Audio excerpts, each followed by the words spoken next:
இறை இயேசுவில் அன்பார்ந்த உடன் விசுவாசிகளே, ஆசீர்வாதமான இந்த காலை வேளையிலும் நம்முடைய பிதாவாகிய தேவனிடமிருந்தும் குமாரனாகிய கிறிஸ்துவனிடமிருந்தும் உங்கள் யாவருக்கும் கிருபையும் சமாதானமும் உண்டாவதாக. ஆமேன்.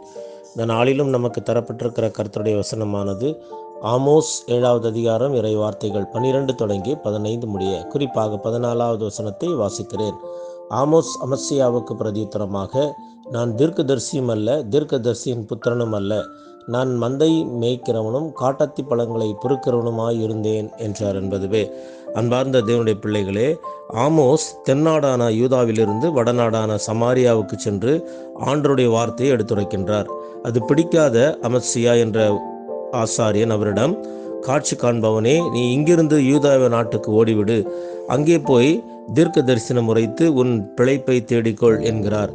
அதற்கு தீர்க்கதரிசி, நான் தீர்க்க தரிசனன் அல்ல, தீர்க்கதரிசி குழுவிலும் உறுப்பினரும் அல்ல, ஆடுகள் ஓட்டி கொண்டு போன என்னை ஆண்டவர் தேர்ந்தெடுத்து என் மக்களாகிய இஸ்ரவேலிடம் சென்று தீர்க்க தரிசனம் உரைத்திடு என்று அனுப்பினார் என்கிறார். ஆமோஸ் சாதாரண ஒரு மனிதர், அதுவும் ஆடு மேய்த்து கொண்டிருந்தவர்.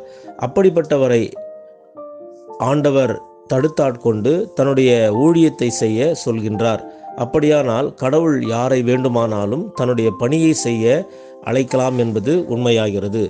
எனவே இன்றைக்கு நம் ஒவ்வொருவரையும் ஆண்டவர் தன்னுடைய ஊழியத்திற்கென்று பல வகைகளில் பல வழிகளில் அழைத்து கொண்டிருக்கிறார்.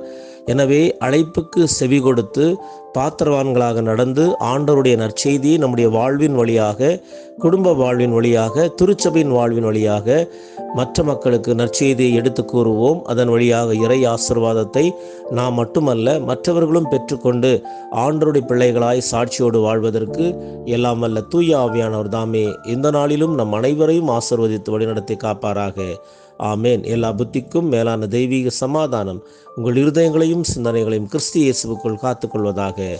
ஆமேன். God bless you all.